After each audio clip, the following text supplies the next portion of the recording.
Alors poursuivons nos cours sur les actes humains, toute cette partie que l'on appelle la morale, c'est-à-dire les actions que l'homme pose pour obtenir sa fin. Nous avons vu dans un premier temps ce qu'était l'acte humain. Nous avons ensuite étudié la règle de l'acte humain. La règle prochaine, c'était la conscience. La règle éloignée, c'est la loi. Et maintenant, fort de ces deux règles, interne, externe, si l'on peut dire, prochaine et éloignée, la loi et la conscience, l'homme doit poser des actes. C'est-à-dire que l'homme doit agir en vue d'obtenir sa fin. Pour poser des actes, l'homme bien sûr a des facultés, on sait bien qu'il a un corps, qu'il a la volonté tout particulièrement par laquelle il décide de passer à l'acte, mais cela ne suffit pas, l'homme a en lui ce que l'on appelle des habitus. Et c'est ce qu'il nous faut voir aujourd'hui, et c'est ce que nous allons ensuite développer petit à petit en essayant de voir les principaux habitus qu'a l'homme. Qu'est-ce que c'est qu'un habitus ? Un habitus, ou en français on dit plutôt habitude, même si le mot plus juste c'est habitus, l'habitus ou l'habitude, c'est une capacité qui est en l'homme et qui lui permet de poser, comme le dit le mot, de façon habituelle, c'est-à-dire de poser régulièrement, facilement, un acte. Il y a deux sortes d'habitus. Il y a l'habitus qui permet de poser des actes bons, et il y a l'habitus qui permet de poser des actes mauvais, de façon, comme on vient de le dire, habituelle, c'est-à-dire de façon régulière, et comme, non pas automatique, mais comme spontanément. L'habitus qui permet de poser de bons actes, on l'appelle la vertu. L'habitus qui permet de poser de mauvais actes, on l'appelle le vice. En réalité, donc, l'habitus, c'est une détermination de nos facultés, de la volonté, de l'intelligence, qui viennent infléchir, si l'on peut dire, la volonté, l'intelligence, les facultés que nous avons, à agir dans un sens ou dans l'autre, et à agir facilement dans un sens ou dans l'autre sens. Ainsi, la vertu est une bonne habitude, c'est-à-dire un habitus dans le bien. C'est la faculté, la possibilité d'agir comme spontanément, comme facilement, dans le bien. En revanche, le vice, c'est cette mauvaise habitude, c'est-à-dire cet habitus du mal, cette propension, cette inflexion que l'on donne par exemple à la volonté, de faire le mal de façon régulière, de façon répétée. Donc voilà, l'habitus, c'est cette qualité stable qui vient disposer donc le sujet dans sa volonté ou même dans sa nature, en bien ou en mal, c'est-à-dire à bien agir ou à mal agir. L'avantage de l'habitus, n'est-ce pas, c'est qu'il rend l'opération facile. Ainsi, par la vertu, l'opération bonne est rendue facile, et malheureusement, par le vice, l'opération mauvaise est rendue facile.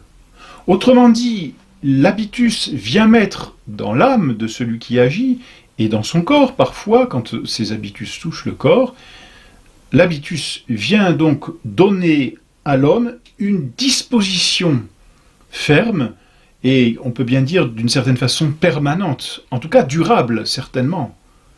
D'où l'avantage de posséder des vertus, d'être vertueux, et on comprend pourquoi il faut apprendre à être vertueux, mais d'où la difficulté aussi quand on a acquis un vice à s'en séparer, parce que le vice c'est aussi une qualité, un défaut, mais une qualité stable, une qualité permanente, une propension finalement à faire le mal. Et c'est ça qui est désagréable et difficile dans la vie humaine, mais à l'encontre, le fait de posséder une vertu rend la vie humaine plus facile et plus agréable.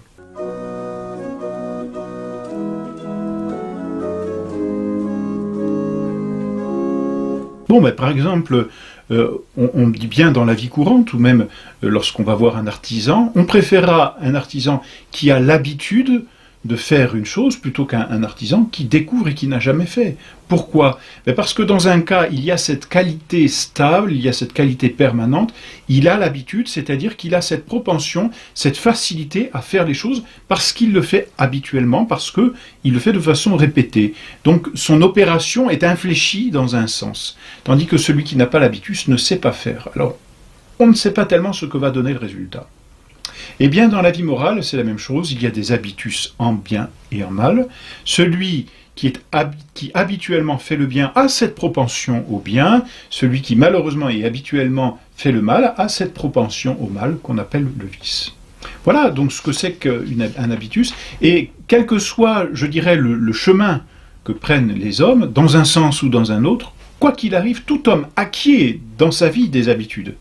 Tout homme acquiert dans sa vie des habitus, ou bons ou mauvais. Et l'on comprend là l'importance de l'éducation, justement auprès des enfants, pour leur donner, de contracter de bonnes habitudes et non pas de mauvaises habitudes. On sait combien les parents, justement, ont à cœur de demander à leurs enfants, par exemple, de bien se tenir. On leur apprend à manger correctement. La civilisation, c'est-à-dire toute cette patine qui rend civis en latin, qui rend vraiment citoyen, c'est-à-dire capable de vivre en commun, la civilisation n'est rien d'autre qu'une espèce d'incrustation, vous voyez, de bonnes habitudes dans l'âme de celui qui les pratique. Voilà donc l'importance des habitus dans la vie. Voilà aussi la vigilance à exercer sur les plus jeunes, parce que c'est quand on est jeune qu'on prend des habitudes, n'est-ce pas? Et puis ces habitudes, on le sait bien, plus le temps passe, plus on voit bien qu'on est comme plié, comme infléchi dans un sens plutôt que dans l'autre, et passé quelques années, n'est-ce pas, on dit, bien bon, j'ai pris cette habitude, c'est ainsi, je suis comme ça, comme s'il y avait une fatalité. Il n'y a pas de fatalité à proprement parler, mais on voit bien par là que l'habitus marque l'âme, que ce soit la vertu, que ce soit le vice. Voilà, donc la nécessité de l'éducation. Alors, les habitus, on va les diviser, c'est-à-dire qu'il y a plusieurs sortes d'habitus. Alors, comment s'y retrouver? C'est assez délicat. Il y a ces habitus qui vont nous permettre d'aller au ciel, qui vont nous permettre d'accomplir des actes surnaturels, en regard de la fin. Eh bien, ces habitus, on les appelle surnaturels, des vertus surnaturelles. Ceux qui nous disposent simplement à des choses naturelles, sans proportion à la fin dernière, on appelle ces habitus des habitus naturels. Donc selon la fin, c'est comme cela que l'on dit, ces habitus sont surnaturels ou ils sont naturels. Bien par exemple, les vertus de foi, d'espérance, de charité, sont des vertus surnaturelles. Ce sont des habitus donc, qui en nous disposent directement à la fin dernière, c'est-à-dire au ciel. Et puis d'autres vertus, comme on vient de le dire, de savoir manger par exemple, savoir manger, savoir se tenir à table, toutes ces habitus que l'on peut contracter et que l'on apprend dans l'éducation, sont des habitus naturels. Voilà pour la première division des habitus, naturels, surnaturels.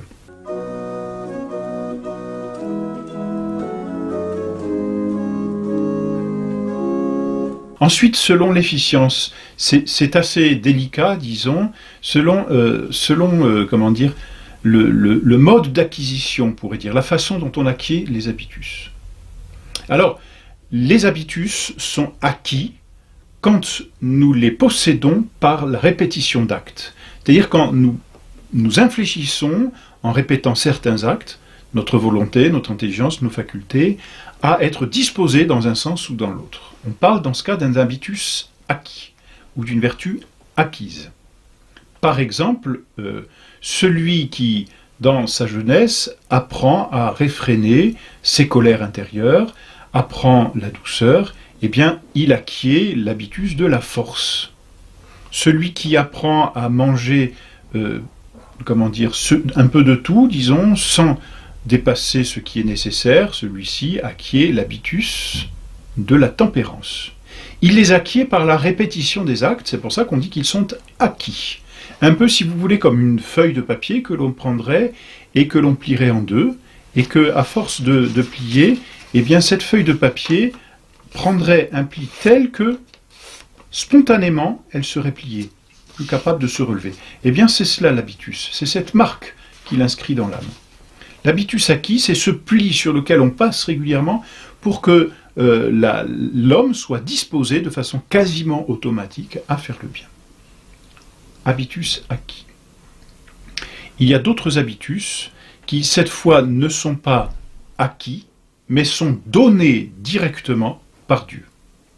On parle d'habitus infus. Infus parce que donné par Dieu. mis dans l'âme directement par Dieu. C'est Dieu qui vient infléchir l'âme dans un sens ou dans l'autre. Alors, ces habitus infus sont nécessairement surnaturels parce qu'ils viennent de Dieu, bien qu'ils puissent s'appliquer à des objets naturels. Les vertus de foi, d'espérance et de charité, par exemple, sont données par Dieu directement. Mais parmi les vertus infuses, les habitus infus donnés par Dieu, il y a les vertus, comme on dit, de prudence, de force, de justice et de tempérance. Elles sont infuses, elles sont données par Dieu en même temps qu'il donne la grâce. Chaque fois que Dieu donne la grâce à une âme, il y met les vertus infuses. Simplement, ces vertus infuses marquent l'âme et la disposent à agir dans un sens plutôt que dans l'autre, mais il faut en même temps l'activité de l'âme.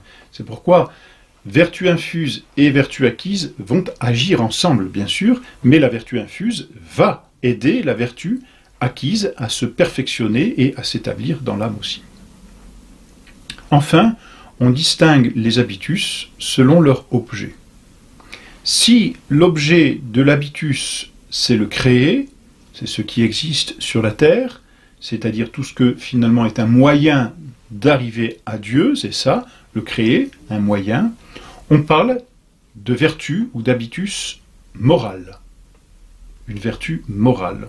On parle justement des vertus des 4 vertus cardinales qui sont les 4 principales vertus morales, de prudence, de justice, de force, de tempérance. Et puis toutes les autres vertus qui les accompagnent, la douceur, la mansuétude. Toutes ces vertus, chasteté, obéissance, toutes ces vertus sont des vertus morales. Elles ont pour objet le bien qui est créé, et ce bien est un moyen qui nous aide à obtenir notre fin dernière.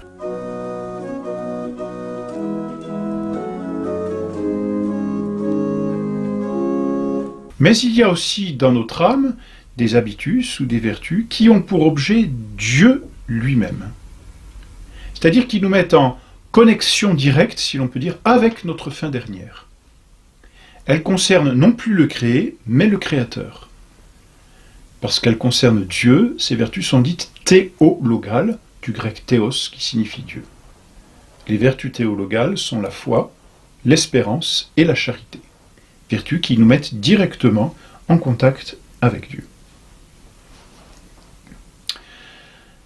Nos vertus, nos habitus peuvent s'augmenter dans notre âme, peuvent être augmentés dans notre âme. Bien sûr, les vertus morales naturelles, toutes ces vertus naturelles, elles sont acquises. Parce qu'elles sont acquises, elles augmentent en nous, c'est-à-dire qu'elles s'enracinent plus profondément en nous et deviennent de plus en plus stables, par la répétition des actes, justement. Les vertus infuses, c'est-à-dire qui nous sont données par Dieu, ne peuvent pas augmenter par la répétition des actes, parce qu'elles ont pour origine Dieu. Alors elles augmentent par Dieu lui-même, c'est-à-dire par la réception des sacrements, par les actes de charité qui sont intenses. Tous ces actes par lesquels Dieu agit dans notre âme augmentent en nous et enracinent davantage en nous ces habitudes. On comprend donc finalement que entre les actions que l'on pose et les habitus qu'il y a dans notre âme, il y a un cercle vertueux, naturellement. C'est-à-dire que je pose une action, cette action me donne une habitude, je continue de la poser, elle me donne l'habitude de façon toujours plus ancrée, et l'habitude ancrée va me permettre de poser l'action, et ainsi de suite, de sorte que plus on s'exerce à être vertueux, plus on est vertueux, et plus la vertu est facile. Et plus elle est facile, plus elle est agréable, on le sait bien. Ce qui est facile est agréable. Et la vertu nous dispose à chaque fois à des actes toujours plus difficiles, mais nous rend plus capables aussi de les accomplir.